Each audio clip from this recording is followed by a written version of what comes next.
فأعوذ بالله السميع العليم من الشيطان الرجيم. بسم الله الرحمن الرحيم.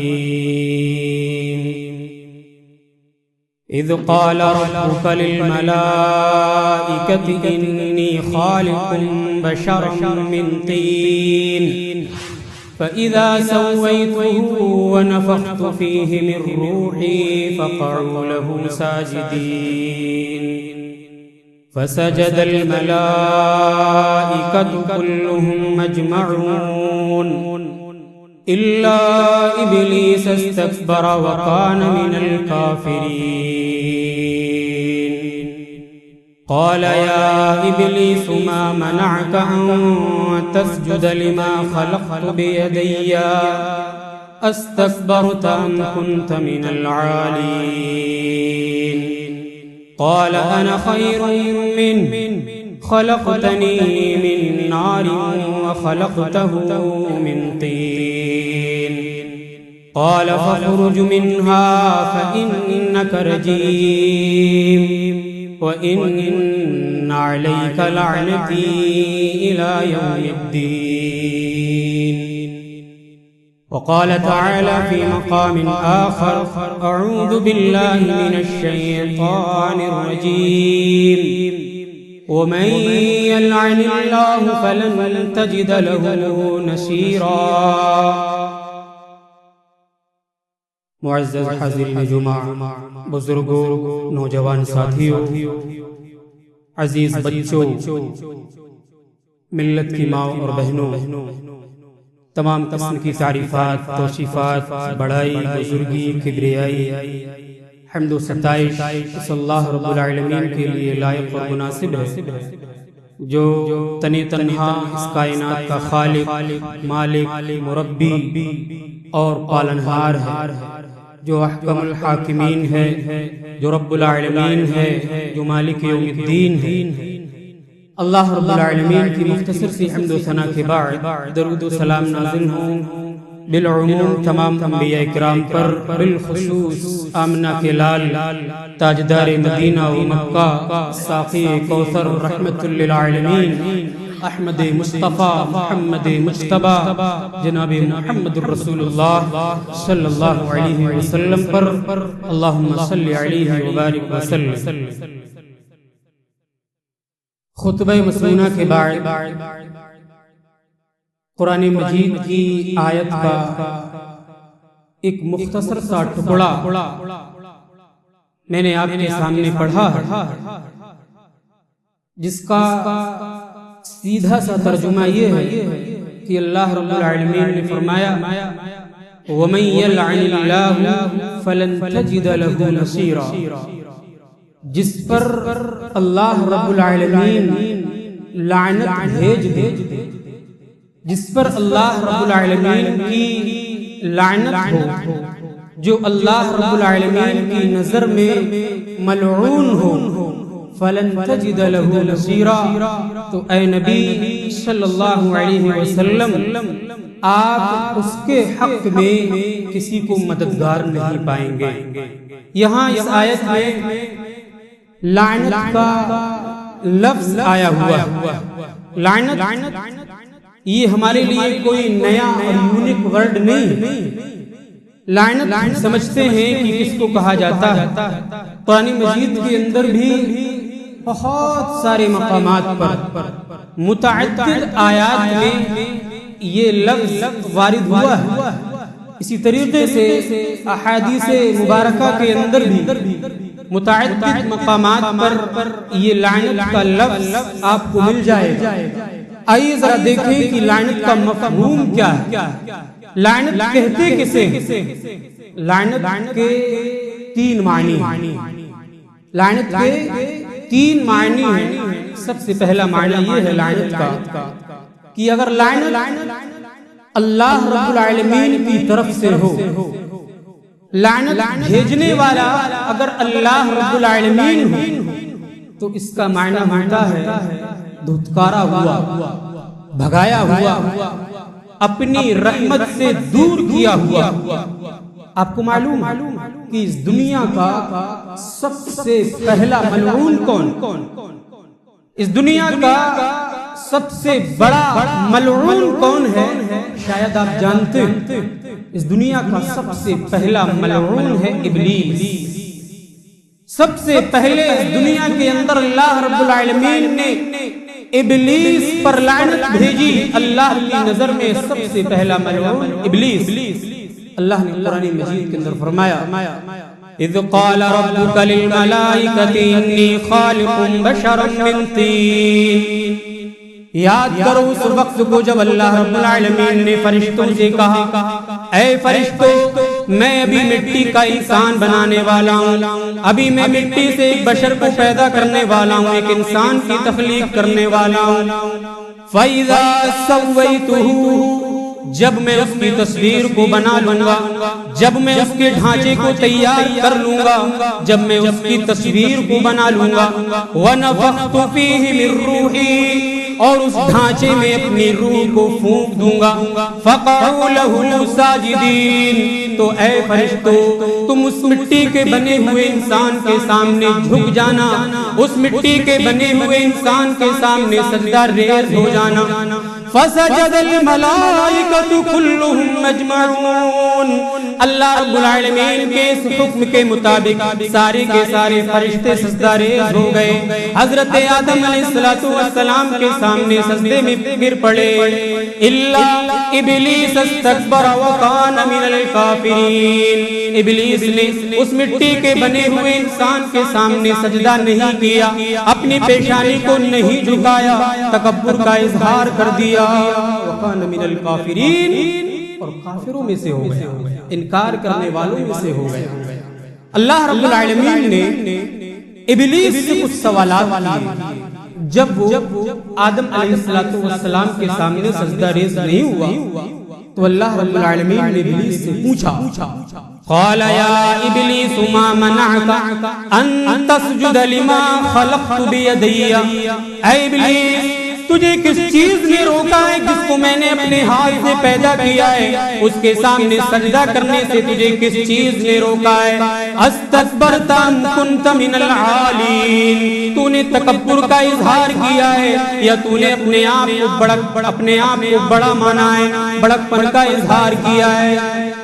تو ابلیس نے کہا قال انا خیر من خلقتنی من نار وخلقتہ من طین، میں نے اس مٹی کے بنے ہوئے انسان کو سجدہ اس لیے نہیں کیا ہے، میں تو اس سے اعلیٰ ہوں، اس سے افضل ہوں، تو نے اسے مٹی سے پیدا کیا ہے، مجھے آگ سے پیدا کیا۔ اللہ رب العالمین نے پھر ناراض ہو کر کے کیا کہا؟ قال فاخرج منها فانک رجیم، اے ابلیس تو رجیم ہے، تو مردود ہے، تو میری جنت سے نکل جا۔ وَإِنَّ عَلَيْكَ لَعْنَتِي إِلَى يَوْمِ الدِّينِ، قیامت تک تیرے اوپر میری غصہ برستی رہے گی، قیامت تک تیرے اوپر میری لعنت برستی رہے گی، تو میری رحمت سے دور کیا جائے گا، قیامت تک تجھے مردود کے نام سے پکارا جائے گا۔ اسی لیے جب ہم قرآن کریم کا مطالعہ کرتے ہیں، قرآن کریم کو اٹھا کر کے پڑھتے ہیں، جب اس کی ورق گردانی کرتے ہیں، اس کے پیج کو الٹتے ہیں اور پڑھنا شروع کرتے ہیں، تو سب سے پہلے ہماری زبان سے یہی نکلتا ہے اعوذ باللہ من الشیطان الرجیم، اے اللہ شیطان الرجیم سے، شیطان مردود سے میں تیری پناہ چاہتا ہوں۔ اللہ نے کہا قیامت تک تیرے اوپر میری لعنت برستی رہے گی۔ تو یہاں معلوم ہوا کہ اگر لعنت کا لفظ اللہ رب العالمین کے ساتھ جڑا ہو، اللہ رب العالمین کی طرف سے اگر لعنت ہو تو اس کا معنی ہوتا ہے دھتکارا ہوا، بھگایا ہوا، اپنی رحمت سے دور کیا ہوا۔ لعنت کا ایک دوسرا معنی، اگر یہ لعنت انسان کی طرف سے، انسان بھی لعنت کرتا ہے، اگر یہ لعنت انسان کی طرف سے ہو تو اس کے دو معنی۔ سب سے پہلا معنی، اگر لعنت بھیجنے والا انسان ہے، ہم ہیں، آپ ہیں، ہم میں سے کوئی ہے، تو اس کا ایک معنی ہوتا ہے بد دعا دینا۔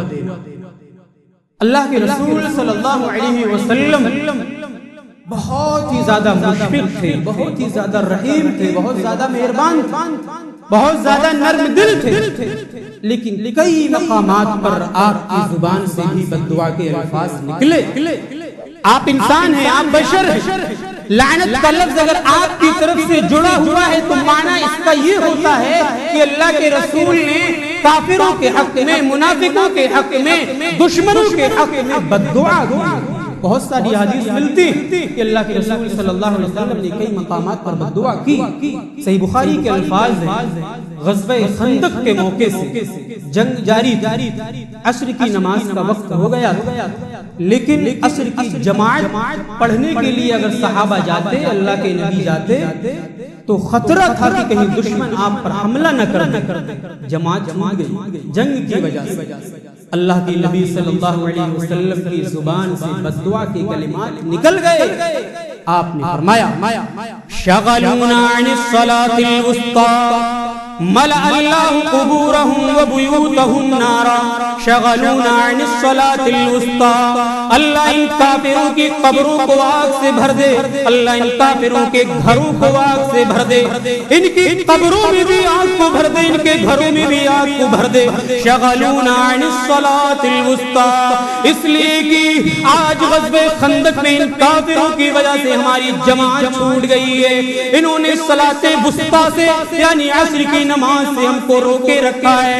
آج ان کافروں کی وجہ سے ہماری عصر کی جماعت چھوٹ گئی ہے۔ اللہ ان کے گھروں کو آگ سے بھر دے، ان کی قبروں کو آگ سے بھر دے۔ اللہ کی نبی کی زبان سے بد دعا کے کلمات نکل گئے۔ جماعت چھوٹی تھی، نماز نہیں چھوٹی تھی، نماز قضا کر لی گئی تھی۔ اور آج ہم بہت شوق سے نبی کے ماننے والے ہیں نا، نمازیں ضائع کرتے ہیں، ہمیں پرواہ تک نہیں ہوتی۔ نماز اگر پورے ہفتے نہ پڑھے تب بھی ہمیں کوئی کچھ سجھائی نہیں دیتا، کچھ سمجھ میں نہیں آتا، اس کے باوجود بھی ہم اپنے آپ کو پکے سچے مسلمان کہتے ہیں۔ مسجد اور مدرسے میں کوئی مسئلہ ہو جائے تو سب سے پہلے وہی بولتا ہے جو پورے ہفتے مسجدوں سے دور رہتا ہے۔ وہاں نبی کی عصر کی جماعت چھوٹ گئی تو اتنے غصہ ہوئے، اتنے ناراض ہوئے کہ نبی کی زبان مبارک سے بد دعا کے کلمات نکل گئے۔ تو اس کا ایک معنی کیا ہے کہ اگر یہ لعنت کا لفظ انسان کی طرف سے جڑا ہوا ہو تو اس کا ایک معنی ہوتا ہے بد دعا دینا۔ اسی لیے جب ہم قنوت نازلہ پڑھتے ہیں، ایک ہوتی ہے دعائے قنوت جو ہم وتر کی نماز میں دعا پڑھتے ہیں، ایک ہوتی ہے قنوت نازلہ کسی کے حق میں دعا کرنا ہو یا بد دعا کرنا ہو تو قنوت نازلہ پڑھی جاتی ہے۔ اللہ کے نبی صلی اللہ علیہ وسلم نے قنوت نازلہ پڑھتے وقت بھی کافروں پر لعنت بھیجی تھی۔ اللہم لعن الکفرۃ الذین یصدون عن سبیلک، اے اللہ ان کافروں پر تیری لعنت ہو جو لوگوں کو تیرے راستے سے روکتے ہیں۔ ویصدون عن سبیلک ویکذبون رسلک، اے اللہ ان کافروں پر تیری لعنت ہو جو تیرے پیغمبروں کو جھٹلایا کرتے ہیں۔ ویقاتلون اولیاءک، اے اللہ ان کافروں پر تیری لعنت ہو جو تیرے نیک لوگوں کو قتل کر دیا کرتے ہیں۔ اللہم خالف بین کلمتہم، اے اللہ ان کافروں کی باتوں میں تو مخالفت پیدا کر دینا، ان کافروں کے کلام میں مخالفت پیدا کر دینا۔ وزلزل اقدامہم، ان کے قدموں کو تو اکھاڑ دینا۔ وشتت شملہم، تو ان کو دنیا میں پریشان کر دینا۔ وفرق جمعہم، ان کی جمعیت و جماعت میں تو تفرقہ پیدا کر دینا۔ اللہ کے نبی صلی اللہ علیہ وسلم جب قنوت نازلہ پڑھتے تھے تو یہ کافروں کے حق میں بد دعا دیتے تھے۔ تو لعنت کا لفظ یہاں انسان سے جڑا ہوا ہے، معنی سمجھ میں آیا بد دعا۔ اسی طریقے سے لعنت بھیجنے والا اگر انسان ہو تو اس کا ایک معنی اور ہوتا ہے گالی دینا، برا بھلا کہنا۔ کہتے نہیں ہیں لعن تعن مت کرو، کسی پر لعنت نہ بھیجو، تو اس کا ایک معنی ہوتا ہے گالی دینا۔ صحیح مسلم کی روایت حضرت عبداللہ ابن عمرو رضی اللہ تعالی عنہ بیان کرتے ہیں کہ اللہ کے رسول صلی اللہ علیہ وسلم نے فرمایا ان من اکبر الکبائر ان یلعن الرجل والدیہ، گناہ کبیرہ کی تعریف کرتے ہوئے اللہ کے نبی نے فرمایا گناہ کبیرہ میں سے ایک گناہ یہ بھی ہے ان یلعن الرجل والدیہ، کہ انسان اپنے والدین پر لعن طعن کرے، انسان اپنے والدین کو برا بھلا کہے، انسان اپنے والدین کو سب و شتم کا نشانہ بنائے۔ صحابہ کرام کی صفوں میں کھلبلی مچ گئی. اے اللہ کے نبی، ایک انسان اپنے والدین سے ناراض ہو سکتا ہے، اپنے باپ سے ناراض ہو سکتا ہے، اپنے باپ سے انمن ہو سکتی ہے، اپنی ماں سے ناراض ہو سکتا ہے، اپنی ماں سے انمن ہو سکتی ہے. اے اللہ کے رسول، وَكَيْفَ يَلْعَنُ الرَّجُلُ وَالِدَيْهِ، ایک انسان اپنے والدین پر لعنت کیسے بھیج سکتا ہے؟ اے اللہ کے نبی، بات سمجھ میں نہیں آ رہی. ایک انسان اپنے باپ کو، اپنی ماں کو لعنت و ملامت کیسے کر سکتا ہے؟ بات سمجھ میں نہیں آ رہی. اللہ کے نبی نے اس کے بعد فرمایا ان الرجل یسب ابا الرجل، ایک انسان کسی کے باپ کو گالی دیتا ہے، ویسب ابا الرجل، وہ انسان اس کے باپ کو گالی دیتا ہے. ایک انسان کسی کی ماں کو گالی دیتا ہے، وہ پلٹ کر کے اس کی ماں کو گالی دیتا ہے. یعنی گالی گلوچ کا ذریعہ بننے والے یہ انسان اپنے والدین پر لعن طعن کرتے ہیں، یہ اپنے والدین پر لعن طعن کا سبب بنتے ہیں. ایک انسان نے کسی کو گالی دی، پلٹ کر کے جواب میں اس نے کسی کو، اس کی ماں کو گالی دی یا اس کے باپ کو گالی دی، تو یہ اپنے والدین کی گالی کا سبب بن رہا ہے. اور یہ لعنت و ملامت کرنے کا ایک طریقہ ہے کہ انسان گالی میں پہل کرے، پلٹ کر کے سامنے والا اس کو گالی دے، تو یہ اپنے والدین پر لعن طعن کرنے کا ایک طریقہ ہے. لہٰذا ہمیں اور آپ کو اس سے بچنا چاہیے. انسان کی طرف سے اگر یہ لعنت کا لفظ ہوتا ہے تو اس کے دو معنی آپ نے سنے، ایک بد دعا کرنا اور ایک گالی گلوچ. اب ذرا دیکھ لیں چند ایسے اعمال بھی جن کو کرنے سے ہم اللہ کی نگاہ میں ملعون ہو جاتے ہیں اور ہمیں سمجھ میں بھی نہیں آتا، پتہ بھی نہیں چلتا کہ ارے یہ لعنت والا کام ہم نے کر دیا. ہمیں احساس تک نہیں ہوتا ہے کہ یہ لعنت والا کام ہے اور ہم کر گزر گئے. سب سے پہلا کام جو اللہ کی نگاہ میں لعنت کا سبب بنتا ہے، معلوم ہم اور آپ مسلمان ہیں، ہمیں بہت زیادہ شکر ادا کرنا چاہیے. ہمیں اسلام کی دولت ملی ہے، اللہ کا بہت احسان ماننا چاہیے. کیونکہ جو لوگ مسلمان نہیں ہیں وہ اللہ کی نگاہ میں ملعون ہیں. اللہ رب العالمین نے قرآن مجید کے اندر فرمایا ان الذين كفروا وماتوا وهم كفار اولئك عليهم لعنة الله والملائكة والناس اجمعین. جن لوگوں نے کفر کا راستہ اختیار کیا، اسلام کی دعوت پہنچ جانے کے بعد بھی اسلام کی دعوت کو قبول نہیں کیا، وَمَاتُوا وَهُمْ كُفَّارٌ، اور کفر کی حالت میں ہی مر گئے، کفر کی حالت میں موت آ گئی، کفر کی حالت میں دنیا سے گزر گئے. اللہ رب العالمین فرما رہا ہے اولئک علیہم لعنت اللہ، ایسے کافروں پر اللہ کی لعنت ہو، ایسے کافر اللہ کی نگاہ میں ملعون ہیں، ایسے کافروں پر فرشتوں کی بھی لعنت ہو، ایسے کافروں پر سارے کے سارے لوگوں کی بھی لعنت ہو.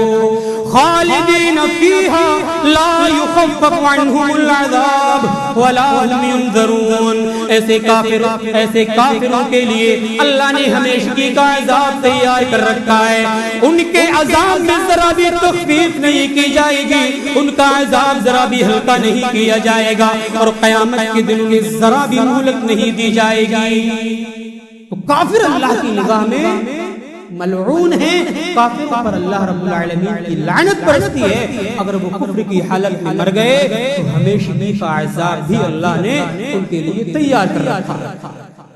اسی طریقے سے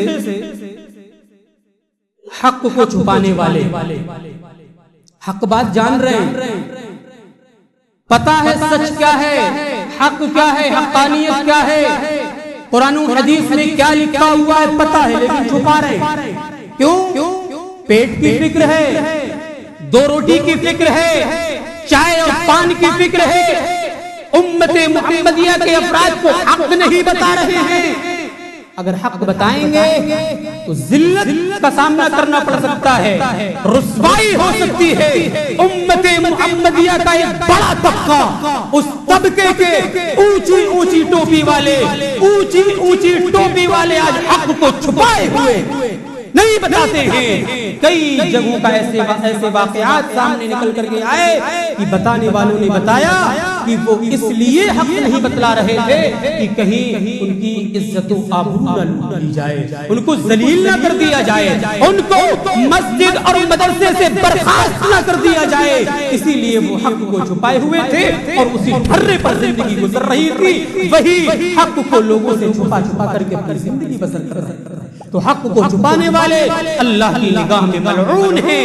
ایسے لوگوں پر اللہ کی لعنت برستی ہے جو حق جاننے کے بعد حق کو چھپا لیتے. اللہ رب العالمین نے قرآن مجید کے اندر بیان فرمایا ان الذين يكتمون ما انزلنا من البينات والهدى من بعد ما بيناه للناس في الكتاب اولئك يلعنهم الله ويلعنهم اللاعنون. جو لوگ ہماری ہدایتوں کو چھپا لیا کرتے ہیں, ہماری آیتوں کو چھپا لیا کرتے ہیں, باوجود اس کے کہ ہم نے لوگوں کے درمیان میں کتاب بھیج کر کے معاملات کو واضح کر دیا ہے, ایسے لوگوں پر جو حق جاننے کے بعد حق کو لوگوں سے چھپا لیا کرتے ہیں. کتاب اللہ میں مسائل موجود ہیں, حدیث نبوی میں مسائل موجود ہیں, جانتے بوجھتے ہوئے لوگوں کو حق نہیں بتلا رہے. اللہ نے فرمایا اولئک یلعنہم اللہ, ایسے حق کو چھپانے والوں پر اللہ کی لعنت ہو. وَيَلْعَنْهُمُ اللَّاعِنُونَ, اور سارے کے سارے لعنت کرنے والوں کی لعنت ہو. تو حق کو چھپانا بہت بڑا گناہ ہے. اللہ کے نبی نے ایک حدیث کے اندر کہا من سئل عن علم علمه ثم كتمه الجم يوم القيامة من النار. جس شخص سے سوال کیا گیا, سوال کا جواب وہ جانتا تھا اور اس کے باوجود بھی اس نے اس سوال کے جواب کو چھپا لیا, الجم یوم القیامت بلجام من النار, کل قیامت کے دن ایسے حق کو چھپانے والوں کی گردن میں آگ کے توق ڈالے جائے. تو حق کو چھپانا بہت بڑا گناہ ہے. حق چھپانے والے اللہ کی نگاہ میں ملعون. اسی طریقے سے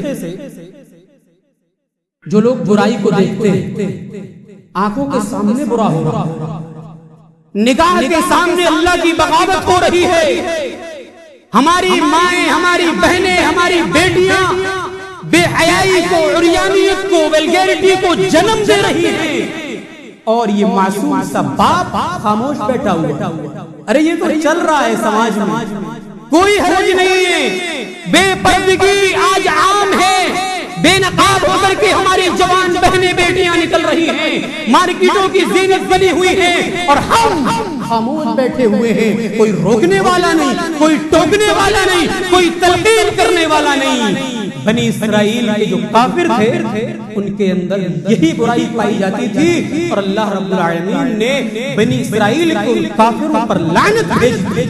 آج ہم اپنے سماج کا جائزہ لے لیں, یہ ہو رہا ہے. بچے برا کر رہے ہیں, بڑے برا کر رہے ہیں, بہنیں اور ہماری بیٹیاں برا کر رہی ہیں, کوئی کچھ کہنے والا نہیں. سب دانتوں تلے انگلیاں دبائے ہوئے بیٹھے. ارے سماج تو بہت بگڑ رہا ہے. ارے سماج, آج سماج کے اندر بے حیائی پنپ رہی ہے. ذریعہ تو ہم ہی بن رہے ہیں نا. اگر ہم روکتے, ٹوکتے, تلقین کرتے تو ممکن تھا کہ سماج سے وہ برائی دور ہو جاتی. یاد رکھیے گا, اگر اسی طریقے سے ہم اندھے, بہرے, گونگے بنے رہے, سماج میں برائیاں پھیلتی رہی, گناہ کے کام ہوتے رہے, اللہ کی بغاوت ہوتی رہی, ہم نے اگر ان لوگوں کو برائی سے نہ روکا تو وہ دن دور نہیں ہے کہ اللہ ہمارے اوپر بھی لعنت لا سکتا.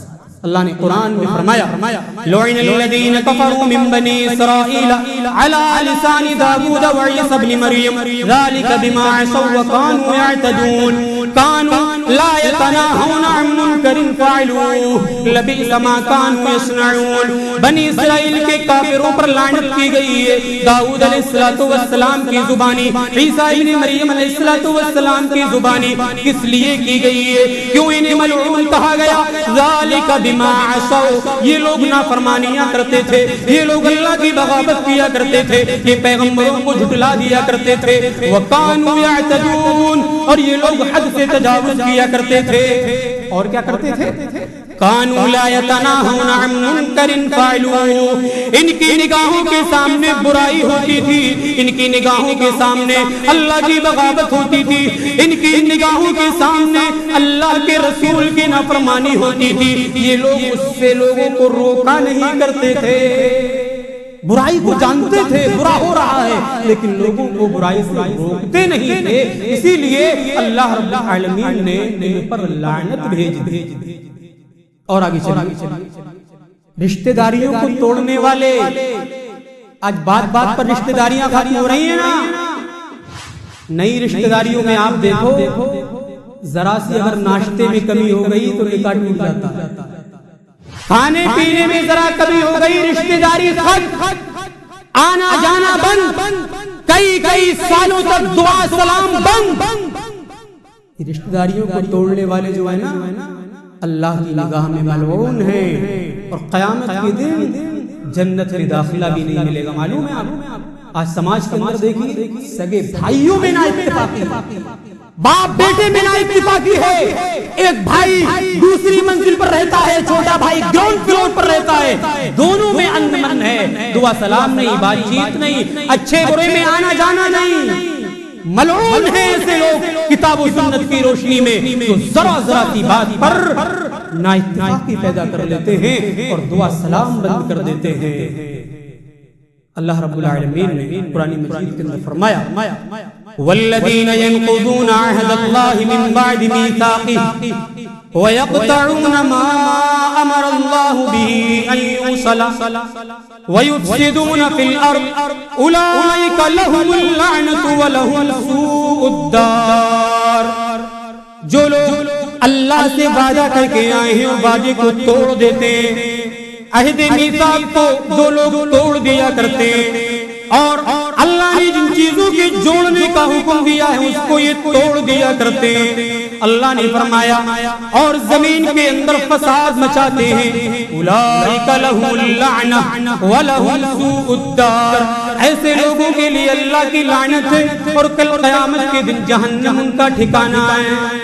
اللہ نے جن چیزوں کو جوڑنے کا حکم دیا اس کو یہ توڑ دیتے ہیں، رشتہ داریوں کو جوڑنے کا حکم دیا کہ صلہ رحمی کرو، رشتہ داریوں کو جوڑو، آنا جانا کرو، سلام کو عام کر دو، معاشرے میں سلام کی کوئی حالت پیدا کر دو، چھوٹے بڑوں کو سلام کریں، بڑے چھوٹے کو سلام کریں، گزرنے والا بیٹھے ہوئے کو سلام کرے۔ سلام کی اتنی صورتیں اللہ کے نبی نے کیوں بتلائی؟ تاکہ ہمارے دل جڑ جائیں، ہم آپس میں متحد ہو جائیں، آپس میں اتفاق پیدا ہو جائے، اتحاد پیدا ہو جائے۔ آج نا اتفاقی ہے، نتیجہ یہ ہے کہ مارا جا رہا ہے، نتیجہ یہ ہے کہ گھروں کو ڈھا دیا جا رہا ہے، نتیجہ یہ ہے کہ ہم کو جلا دیا جا رہا ہے، نتیجہ یہ ہے کہ ہماری بہن اور بیٹیوں کی عزت و آبرو کو چھین لیا جا رہا ہے، ان کی عزت و آبرو کو لوٹ لیا جا رہا ہے۔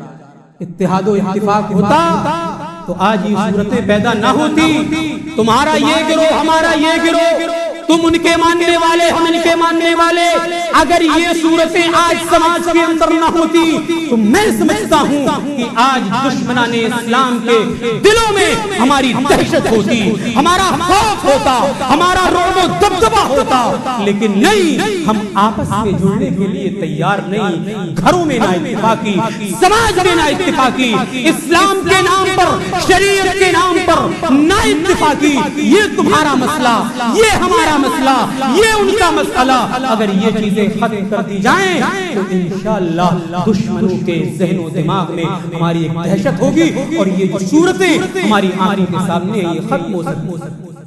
تو جو لوگ رشتہ داریوں کو ختم کرتے ہیں وہ بھی ملعون۔ اور آگے شراب پینا، آج شراب کی بھٹیوں پر آپ دیکھو مسلمانوں کی زیادہ لائنیں لگی ہوئی، ہوٹلوں میں، ایسے ہوٹلوں میں کھانا کھانے کے لیے جائیں گے جہاں شراب دستیاب۔ معلوم ہے آپ کو مسلمان جتنا نشہ کر رہا ہے اتنا غیر مسلم نشہ نہیں کر رہا۔ اللہ کے نبی صلی اللہ علیہ وسلم نے فرمایا لعن رسول اللہ صلی اللہ علیہ وسلم لعن اللہ الخمر وشاربها وساقیها وبائعها ومبتاعها، اللہ اللہ کی لعنت ہو شراب پر، اللہ کی لعنت ہو شراب کے پینے والے پر، اللہ کی لعنت ہو شراب کے پلانے والے پر، اللہ کی لعنت ہو شراب کے بیچنے والے پر، اللہ کی لعنت ہو شراب کے خریدنے والے پر۔ یہ ساری کی ساری چیزیں جو اللہ کے نبی نے حدیث کے اندر فرمائی یہ شراب سے ریلیٹڈ ہے۔ شراب پر بھی اللہ کی لعنت، جو شراب کو پی رہا ہے اس پر بھی اللہ کی لعنت، اور جو شراب کو پیش کر رہا ہے بطور مہمان نوازی کے آج شراب پیش کی جا رہی ہے، بطور مہمان نوازی کے آج نشے والی چیزیں پیش کی جا رہی ہیں، بطور مہمان نوازی کے آج ڈرائیوز والی چیزیں پیش کی جا رہی ہیں۔ اللہ کے نبی فرما رہے ہیں کہ شراب پر بھی اللہ کی لعنت، شراب پینے والے پر بھی اللہ کی لعنت، جو شراب پلا رہا ہے اس پر بھی اللہ کی لعنت۔ ساری چیزیں اللہ کی نگاہ میں لعنت کا سبب بننے والی ہیں۔ اور آگے چلیے، اسی طریقے سے مردوں کی مشابہت اختیار کرنے والی عورتیں اور عورتوں کی مشابہت اختیار کرنے والے مرد، یہ بھی اللہ کی نگاہ میں ملعون۔ آج آپ دیکھیں ہماری مائیں اور بہنیں اتنی فیشنیبل ہو گئیں، اتنی زیادہ ماڈرن ہو گئیں، کوئی آپ کو جینس میں ملے گی، کوئی پینٹ میں ملے گی، کوئی ہاف اسکرٹ میں ملے گی، سمجھ میں نہیں آتا ہے پیچھے سے کہ مرد جا رہا ہے یا عورت جا رہی ہے۔ یہ صورتیں آج ہیں، سماج میں یہ چل رہا ہے۔ اللہ کے نبی نے کہا کہ جو مرد عورتوں کی مشابہت اختیار کرتے ہیں وہ اللہ کی نگاہ میں ملعون ہیں۔ آج یہ مرد بھی عورتوں کی مشابہت اختیار کر رہا ہے، پینٹ پتلون اس کے ٹخنوں سے نیچے گھسٹ رہی ہے، اسی طریقے سے چین یہ پہنا ہوا ہے، بالوں میں کنگن یہ لگایا ہوا ہے، عورتوں والی چیز آج یہ اختیار کر رہا ہے۔ ایسے مردوں پر بھی اللہ کی لعنت ہو جو عورتوں کی مشابہت اختیار کرتی ہیں، اور ایسی عورتیں مردوں کی مشابہت اختیار کریں، مردوں والے لباس زیبسن کریں، ایسی عورتوں پر بھی اللہ رب العالمین کی لعنت۔ اسی طریقے سے لعنت کا سبب بننے والا ایک عمل جس کو آج ہم نے ہلکے میں لے رکھا، اپنی بیوی کسی کی شادی ہو گئی ہے، اس کی بیوی ہے، جائز طریقے سے وہ اپنی خواہشات کو پورا کرتا ہے، لیکن کچھ غلط طریقے استعمال، موبائل پر، فیس بک پر، واٹس ایپ پر، گوگل پر بے حیائی والی ویڈیوز دیکھ کر کے وہ اپنی بیوی سے غیر فطری طریقے سے صحبت کرتا ہے، غیر فطری طریقے سے اپنی خواہشات کو پورا کرتا ہے۔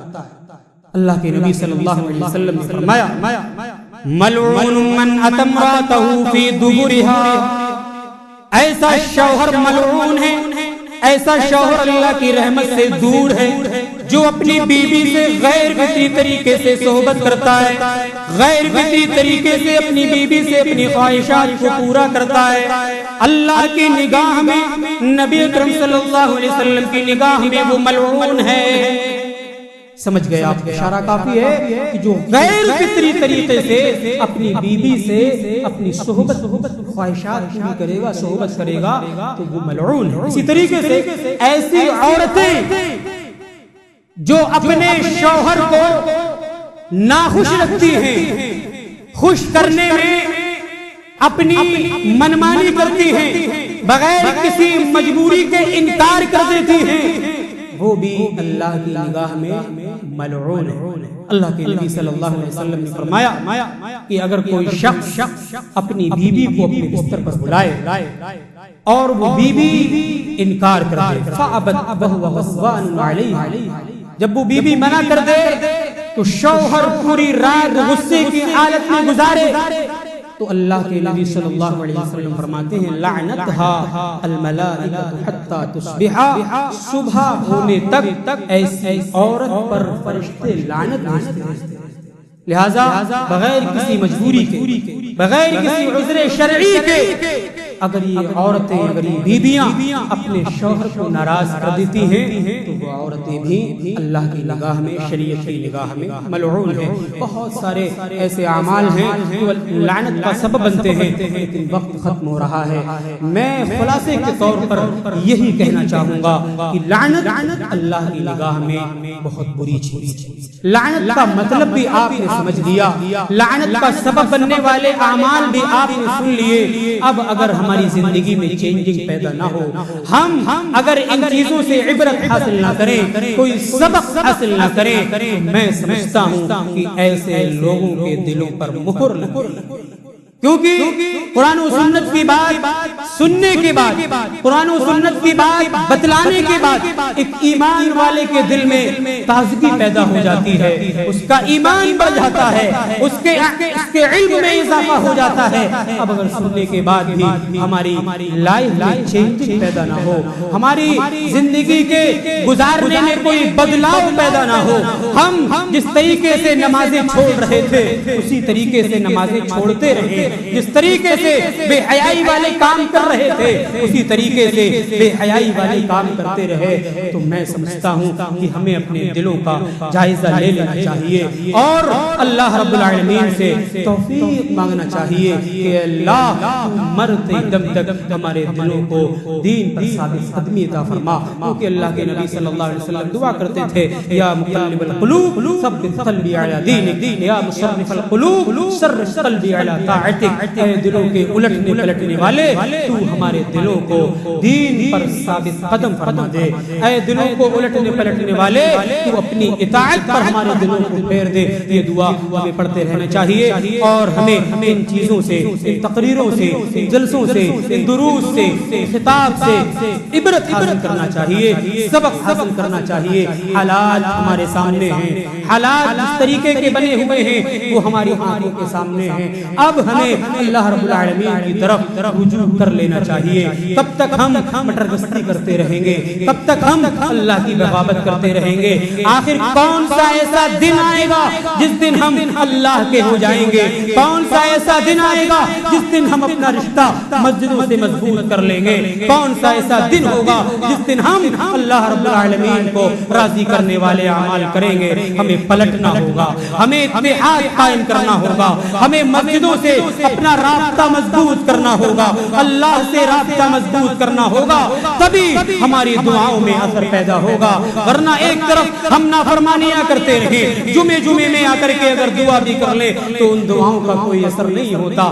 اللہ کے پہلے بنے، اللہ کے ہو جائیں، اللہ آپ کا ہو جائے گا۔ اللہ رب العالمین ہمیں کہنے سننے سے زیادہ عمل کی توفیق عطا فرما۔ اے اللہ لعنت کا سبب بننے والے جو اعمال ہیں، اے اللہ تو ان سے ہماری حفاظت فرما۔